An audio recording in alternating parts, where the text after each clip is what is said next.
नमस्कार। सामुद्रिक विज्ञान के इस अंक में एक बार पुनः आपका स्वागत है। एक सुंदर सी मेल हथेली, आप पुरुष जातक हैं और आपकी रियल हथेली मेरे सामने विवेचना के लिए आ रखी है। आपका बहुत बहुत धन्यवाद और भगवान हनुमान जी की विशेष कृपा आप और आपके परिवार पर सदैव बनी रहे, मैं यही कामना करता हूँ। क्योंकि देवभूमि उत्तराखंड में एक जगह है अगस्त्य मुनि, उसके एक तरफ माँ मंदाकिनी केदार घाटी से निकल कर आ रही है और उसके दूसरे छोर से, मंदाकिनी के दूसरे छोर से 12 किलोमीटर दूर एक सुंदर सा बहुत प्रतिष्ठित वहाँ लिंग रूप में हनुमान जी उपस्थित हैं, स्वयंभू हैं और 18वीं शताब्दी से 50 वर्ष पहले से वो वहाँ पे पूजित किए जाते हैं। लेकिन वहाँ पे मंदिर निर्माण नहीं हुआ था, तो हम वहाँ पे प्रयास कर रहे हैं, मंदिर वहाँ पे बन रहा है। और आपने श्री हनुमान जी मंदिर कोटी धाम के लिए बहुत अच्छा दान दिया है। मैं आपका हृदय की गहराई से जो है आपका जो है धन्यवाद करता हूँ और हनुमान जी से प्रार्थना करता हूँ आपके जीवन में उनकी कृपा हमेशा बनी रहे। तो आगे चलते हैं। देखिएगा, आपने सबसे पहला प्रश्न पूछा है। आप लिखते हैं भविष्य कैसा होगा। अब इसको हम पहले व्यक्तित्व के तौर पे लेते हैं कि आपका भविष्य, आपका व्यक्तित्व क्या बता रहा है, अलग अलग पॉइंट ऑफ व्यू से लेंगे। दूसरा आपका प्रश्न है स्वास्थ्य संबंधी कोई समस्या तो नहीं। ये आपने दो मुख्य प्रश्न पूछे हैं और इस पे हम एक विस्तार पूर्वक यहाँ पे वर्णन करते हैं, विश्लेषण करते हैं। सबसे पहले देखेंगे यहाँ पे, तो यहाँ पे इस प्रकार से आपकी हृदय रेखा दिखाई दे रही है और अंत में आप ध्यान से देखेंगे तो एक मोर पंखी का चिन्ह यहाँ पे बन रहा है और यहाँ से देवगुरु आचार्य बृहस्पति का प्रभाव हृदय रेखा पे बहुत ज़्यादा पड़ रहा है। हृदय रेखा हमारी उम्र को भी बताती है, हृदय रेखा हमारे व्यक्तित्व को भी बताती है और हृदय रेखा हमारे रिश्तों को भी बताती है, हमारे रिलेशनशिप को भी दर्शाती है। सुंदर है, बहुत लंबी है, तो इसका मतलब है आपकी उम्र बहुत अच्छी है। ऐसे लोग शतायु होते हैं, ठीक है ना, मानी 100 वर्षों तक ऐसे लोग अपने बल पर जीते हैं, बहुत स्वस्थ रूप में जीते हैं, ये कहा गया है शास्त्रों में। दूसरी बात, यहाँ पे मोर पंखी का चिन्ह ये बताता है कि आप अपने रिश्तों के प्रति बहुत संजीदा है, बहुत केयर करके चलने वाले हैं, बहुत ध्यान रख के चलने वाले हैं अपने पक्ष से। दूसरा पक्ष कैसा है ये नहीं कह सकते हैं, लेकिन ये मोर पंखी का चिन्ह स्पष्ट कह रहा है कि आप रिश्तों के प्रति बेहद ही संजीदा है। अब यहाँ पे मंगल का प्रभाव पड़ रहा है, मंगल ऊर्जा का केंद्र है, ठीक है ना, तो कहीं ना कहीं उसमें एक अच्छी ऊर्जा भी आप जनरेट करते जाते हैं, रिश्तों के प्रति अच्छी ऊर्जा आपकी रहती है। अब ज्ञान के जो ग्रह हैं, देवगुरु बृहस्पति का भी इस रेखा पे प्रभाव पड़ रहा है, बहुत ज़्यादा प्रभाव पड़ रहा है। इसका मतलब है आप श्रेष्ठ जातक हैं। आपका व्यक्तित्व ऐसा है कि आप सबके लिए सोचने वाले व्यक्ति हैं, बहुत अच्छे नॉलेज आपके अंदर है, मानी बहुत अच्छे विद्वान हैं, बुद्धिमान हैं और तेजस्वी हैं और प्रेम के मामले में सर्वश्रेष्ठ इंसान हैं। जिसको भी आप प्रेम करते हैं, आप हृदय की गहराई से प्रेम करने वाले व्यक्ति हैं, ठीक है ना। अंत तक निभाने वाला आपका व्यक्तित्व है, लेकिन स्वाभिमानी है और स्वाभिमान में कई बार अभिमान का पुट भी आता है, लेकिन उससे कोई दिक्कत नहीं है। पूर्णतः विश्वासी है, विश्वास किया जा सकता है, ऐसा आपका व्यक्तित्व है। निर्मल हृदय का आपके व्यक्तित्व है। आपको जीवन में निश्चित ही मान, पद, प्रतिष्ठा, ऊंचे पद की भी प्राप्ति हुई होगी, इसमें कोई दो राय नहीं है। अब ये कह रहा है आगे के लिए, चाहे आप जीवन में व्यापार करें, नौकरी करें, कोई और भी काम करें या ना करें, तो भी समाज में एक श्रेष्ठ जीवन व्यतीत करते हुए पाए जाएंगे। ये इस पे बृहस्पति का प्रभाव और यहाँ पे मोर पंखे का प्रभाव पड़ रहा है, इसलिए ये इस प्रकार की चीजों को दिखा रहा है। एक बात और कह रहा है, आपके जीवन का विशेषकर 38 38वां वर्ष, 42वां वर्ष, 49 49वां वर्ष, 52 52वां वर्ष और 64 64वां वर्ष काफ़ी अच्छा रहा होगा, काफ़ी अच्छा रहा होगा। ये इस चीज़ की और जो है इंगित करता हुआ यहाँ पे दिखाई देता हुआ नजर आ रहा है। अब एक चीज़ अगर और देखें हम, अब हम देखते हैं थोड़ा और व्यक्तित्व के बारे में खुलकर, तो यहाँ पे देखेंगे तो एक चतुष्कोण बनता हुआ स्पष्ट दिखाई दे रहा है और ये देवगुरु आचार्य बृहस्पति पे बन रहा है। इसका स्पष्ट मतलब है कि व्यक्ति के अंदर ऐसी नॉलेज है कि व्यक्ति उसकी टीचिंग तक दे सकता है। ये यहाँ पे स्पष्ट दिखाई दे रहा, मानी व्यक्ति बहुत ज़्यादा विद्वान है, आत्मज्ञानी है और परोपकारी है, दूसरों को उपकार करने वाला, और इष्ट कृपा व्यक्ति के अंदर बहुत अच्छा है और इनका इष्ट ग्रह भी देवगुरु बृहस्पति ही है। यानी भगवान देवगुरु बृहस्पति की बहुत ही अच्छी कृपा आपके ऊपर वर्तमान में बनी हुई दिखाई दे रही है। दूसरी बात देखेंगे, यहाँ पे एक कोबड़ निकल रही है, ये भी इसी चीज को बता रही है कि व्यक्ति बहुत ज़्यादा इंटेलिजेंट है, शार्प माइंड का व्यक्ति है, ठीक है ना, और व्यक्ति के अंदर बहुत अच्छा गुण ज्ञान है। ये इस चीज को इंगित करता हुआ यहाँ पे दिखाई दे रहा है। एक चीज के बारे में और देखें, व्यक्तित्व के बारे में ही देख सकते हैं और इसमें आने वाली चीज़ों के बारे में यहाँ पे देखेंगे तो सूर्य पे एक जो है धीरे धीरे जो है मुद्रिका बन रही है, रवि वलय इसको कहते हैं। अगर हथेली में किसी भी व्यक्ति के ये रवि वलय हो तो ऐसा व्यक्ति बहुत मेहनती होता है, और यदि यहाँ पे ये सूर्य रेखा भी हो, जैसे आपकी हथेली में स्पष्ट है, रवि वलय भी बन रहा है, ऊर्ध्व रेखा भी है, और यहाँ पे सूर्य का जो पर्वत है ये पुष्ट और सुंदर अवस्था में है। वर्तमान में ये सूर्य के गुणों में क्षय कर रहा है और कहीं न कहीं जो है आपकी जीवन में संघर्ष लाता हुआ दिखाई दे रहा है, संघर्ष की उत्पत्ति कराता हुआ। आपके कार्यों में वर्तमान में अभी ये अवरोध की स्थिति को लाता हुआ दिखाई दे रहा है। आप इस समय अपने कार्यों में खूब ऊर्जा लगाएंगे, लेकिन मेन समय पर आकर चीज़ें खराब हो सकती हैं, इसकी और ये इंगित कर रहा है। प्रतिफल कम मिलेगा, अपने कामों में यश में काफ़ी कमी को भी ये दिखा रहा है।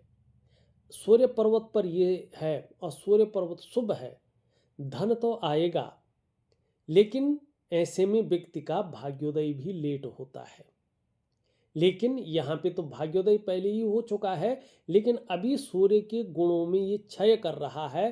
तो आपको मैं एक दिव्य सूर्य क्रिया दे रहा हूँ, आप प्रॉपर तरीके से दिव्य सूर्य क्रिया को जरूर करें, निश्चित ही आपको बहुत ही अच्छा लाभ होगा।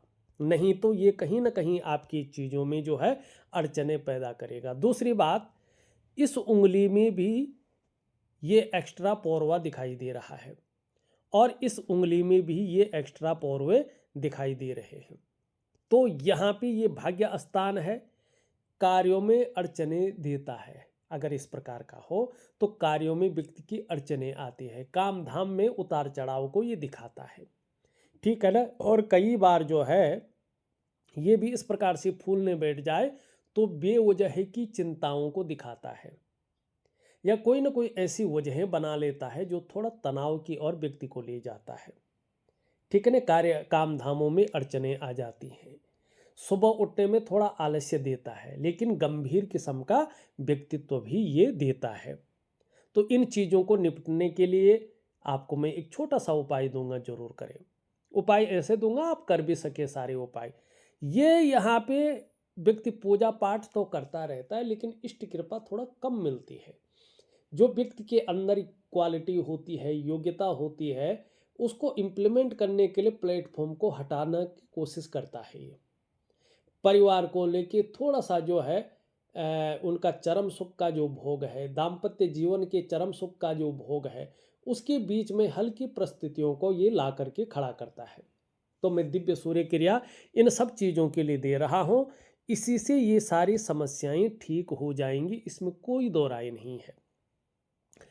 अब दूसरी चीज देखेंगे तो जीवन रेखा। यहाँ पे केतु पे स्पष्ट तरीके से जा रही है। ये 3 से 4 चीज़ों को स्पष्ट बताती है। भविष्य कैसा रहेगा ये बात कर रहे हैं हम इस विषय पे, चाहे अलग अलग मामलों को लेके। अब देखो, ऐसे में जैसे जैसे व्यक्ति की उम्र बढ़ती है, ऐसा व्यक्ति बहुत ज़्यादा धार्मिक और आध्यात्मिक प्रवृत्ति का हो जाता है। तो ये दिखाई दे रहा है जैसे जैसे आपकी उम्र बढ़ी है, आप बहुत ज़्यादा धार्मिक और आध्यात्मिक प्रवृत्ति के इंसान हुए हैं। अब ऐसी स्थिति है कि अध्यात्म पूरी तरह से आपके अंदर मिश्रित हो गया है, धर्म पूरी तरह से आपके अंदर मिश्रित हो गया है, और आपका जीवन लेने का जो मुख्य लक्ष्य है, देखिएगा वो क्यों कह रहा हूं कि जीवन रेखा जीवन को रिप्रेजेंट करती है, आपकी जीवन लेने के मुख्य उद्देश्य को बताती है कि वास्तव में आपने जीवन क्यों लिया है, इसका मकसद क्या रहा है, किस लिए आपने इस देह को धारण किया है, आप क्या थे और क्या होंगे आगे जाके, ये इस चीज को बताता है। अब जीवन रेखा जीवन को रिप्रेजेंट करेगी ना। अब ये जा रहा है केतु पे।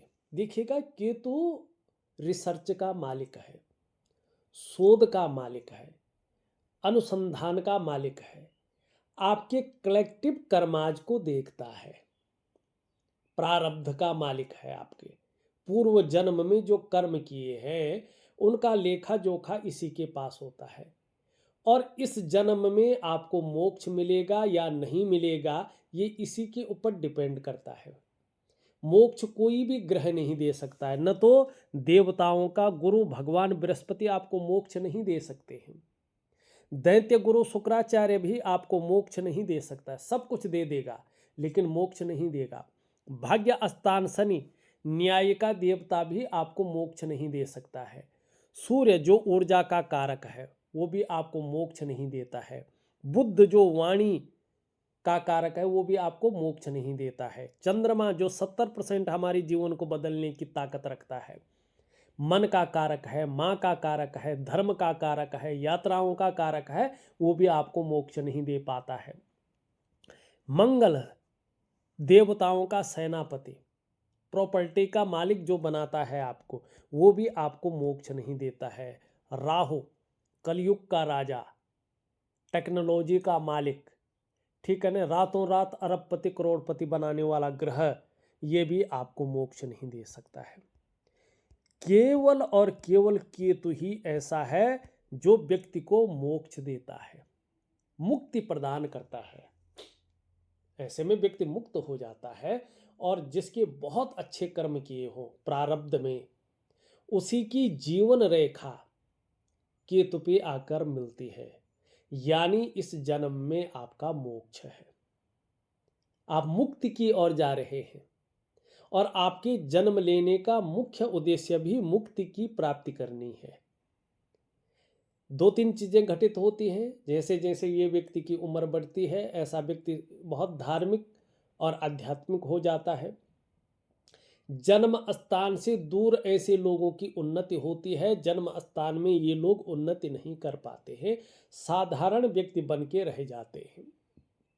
तीसरा, जो ऐसे लोगों का प्रारंभिक जीवन होता है उसमें ऐसे लोगों को संघर्ष का सामना करना पड़ता है, उतार चढ़ाव झेलने पड़ते हैं, और कई बार अस्थिरता का सामना भी करना पड़ता है। लेकिन आगे चलकर इसी संघर्ष के बलबूते ऐसा व्यक्ति हर सुख को पाता है और हर सुख का भोग भी करता है। तो आपका जन्म लेने का जो मुख्य उद्देश्य है वो मोक्ष की प्राप्ति है, और जन्म स्थान से दूर ही आपकी उन्नति है। अब उन्नति पे हम चलते हैं, ठीक है, फिर अन्य चीजों पे हम चलेंगे। सबसे पहले देखेंगे तो यहाँ से एक रेखा निकल करके बुध की ओर जा रही है, सुंदर अवस्था में है, बुध की ओर जा रही है। तो ये बताती है कि कहीं ना कहीं जो है आयु बहुत अच्छी रहेगी। ये रेखा सबसे पहले आपकी आयु को बताती है। ये कहती है आयु को बढ़ाने वाली रेखा भी इसको कहते हैं। सफलता को दिखाती है ये रेखा कि अपने जीवन में व्यक्ति अपने स्तर की बहुत अच्छी सफलता को प्राप्त करेगा, ठीक है ना। और व्यवसाय अगर ऐसा व्यक्ति करता है तो बहुत अच्छी तरक्की जीवन में पाता है, ठीक है ना। वाणी बहुत अच्छी रहेगी, ऐसा व्यक्ति जो है बोलने के ढंग के कारण जीवन में धन कमाता है। बस एक ही कमी इस रेखा में रहती है, ऐसा व्यक्ति ज्यादातर मामले में पेट के रोगी होते हैं, पेट की परेशानी ऐसे लोगों को रहती है। तो यहाँ पे ये चीज स्पष्ट दिखा रही है। अब यहाँ पे एक चीज देखेगा, हमने अभी जो है एक पॉइंट लिया है। अब मस्तिष्क रेखा अगर हम देखते हैं तो पूरी तरह से जो है चंद्रमा पे प्रभावित हो रही है, और चंद्रमा यहाँ पे एक अच्छी स्थिति में नहीं है, असंतुलित है। तो प्रायो बहुत ज्यादा सोचने वाला व्यक्तित्व आपका यहाँ पे दिखाई दे रहा है वर्तमान में। ज्यादातर आप हमेशा कल्पनाओं में डूबे रहने वाले व्यक्ति बन गए हैं, और आपका जो मन है वो भी एकाग्रचित कम हो पाएगा। लेकिन जीवन में श्रेष्ठ आध्यात्मिक सफलता यहाँ पे दिखाई दे रही है, श्रेष्ठ आध्यात्मिक सफलता यहाँ पे दिख रही है। और इसके एक और कारण भी अगर आप देखेंगे तो ये रेखा देखो यहाँ तक जा रही है, यहाँ पे ये मस्तिष्क रेखा है, यहाँ से ये रेखा आ रही है, और यहाँ पे एक शानदार मंदिर का चिन्ह अगर आप ध्यान से देखेंगे तो एक शानदार टेम्पल का चिन्ह यहाँ पे स्पष्ट बन रहा है, ठीक। बहुत शुभ चिन्ह है ये, आध्यात्मिक उन्नति की बात इस टाइम हो रहा है। भविष्य पहला सवाल आपका जो है, अब यहाँ पे देखिएगा इसके बारे में पौराणिक ग्रंथ कहता है, सूर्य चंद्र लता नेत्र अष्टकोण त्रिकोणम मंदिरम गज अश्वानाम चिन्हे धनी सुखी भवेतः। ऐसा व्यक्ति के पास जो है धन तो आता ही है, जीवन में 100% सुख की भी प्राप्ति होती है। अब थोड़ा हल्का उतार चढ़ाव, हल्का दुख सबके जीवन में रहता है, यही मनुष्य जीवन है। लेकिन ज़्यादातर ऐसे लोगों के जीवन में सुखों की प्राप्ति होती है, और धन के मामले में कभी ऐसा नहीं होता है कि किसी के आगे हाथ फैलाना पड़े, लज्जित नहीं होना पड़ता है, स्वाभिमान बना रहता है। अब तीसरी बात, अगर किसी के हाथ में त्रिकोण स्वतंत्र हो और ये या मंदिर का चिन्ह हो तो ये लोग ऐसे होते हैं, महापुरुषों की गिनती में ये लोग आते हैं। मंदिर और त्रिकोण हो, जैसे आपके हाथ में मंदिर है, तो ऐसा व्यक्ति अपने जीवन काल में ऐसा कार्य करके जाता है कि उसके जाने के बाद भी समाज सदैव उसको याद रखता है। चाहे मंदिर का निर्माण करे या उसमें सहयोग करे, गौशाला का निर्माण करे या उसमें सहयोग करे, या जो है किसी जो है जिसको बावड़ी कहते हैं या पानी का स्रोत कहते हैं, धर्मशाला कहते हैं, ऐसे लोग ऐसी चीज़ों का निर्माण करते हैं, और अपने जाने के बाद भी उनको सदैव समाज याद रखता है। ऐसा ये धार्मिक और बहुत बड़ा आध्यात्मिक चिन्ह, एक सामाजिक प्रतिष्ठा का चिन्ह आपकी हथेली में स्पष्ट रूप से है। अब देखो इतने भाग्यशाली पुरुष हैं आप, मंदिर का चिन्ह आपकी हथेली में है, देख रहे हैं आप। यहाँ पे अगर आप देखोगे तो मोर पंखी का चिन्ह आपकी हथेली में है, ठीक। यहाँ पे देखेंगे आप तो वर्ग का स्पष्ट चिन्ह आपकी हथेली में दिखाई दे रहा है। इतने दिव्य चिन्हों से सुशोभित आपकी हथेली है, ठीक। आध्यात्मिक उन्नति में से अब हम थोड़ा सा जो है चलते हैं आपकी आर्थिक उन्नति की ओर, कि आर्थिक रूप से जीवन में भविष्य कैसा रहेगा। उसके बाद हम स्वास्थ्य की ओर लौट के आएंगे, ठीक है। और फिर अन्य चीज़ों को भी हम देखने की कोशिश करेंगे। अब यहाँ पे जरा देखिएगा तो करियर और धन की रेखा एकाएक हृदय रेखा में समाहित हो रही है और आगे नहीं बढ़ रही है, फिर यहाँ से हल्का ब्रेक लेके और यहाँ तक चली जा रही है। बीच में यदि संभल के चले होंगे तो ये चीज़ नहीं हुई होगी। अगर संभल के नहीं चले होंगे तो आपने एक बार जरूर भावनाओं के वशीभूत होकर गलत निर्णय लिया होगा और उस निर्णय के कारण अपनी डेवलपमेंट को, अपनी प्रोग्रेस को थोड़ा बाधित जरूर किया होगा और फिर बहुत ज़्यादा मुश्किल हुई होगी उस डेवलपमेंट को पाना और उस प्रोग्रेस को पाना। लेकिन फिर आपके जीवन में एक अच्छा स्तर आया है। अब ये यहाँ तक पहुँच गई है। ये थोड़ा आर्थिक मामले में संघर्ष की स्थिति पैदा करते हैं। आर्थिक जो डेवलपमेंट है, जो निरंतरता है, जो उसमें स्टेबिलिटी है, जो एक स्थायित्व है, उसमें ये संघर्ष की स्थिति को पैदा करती है। अब इसके संघर्ष को ठीक रखने के लिए, हथेली की रेखाओं को एक बेहतरीन स्थिति में लाने के लिए और वो पॉजिटिव स्थिति आपके जीवन में आए, इसके लिए मैं एक दिव्य सूर्य क्रिया, पूजा नहीं, दिव्य सूर्य क्रिया और दिव्य योग ध्यान क्रिया, एक प्रकार का प्राणायाम है, योगा है, मेडिटेशन है, उसको दे रहा हूँ।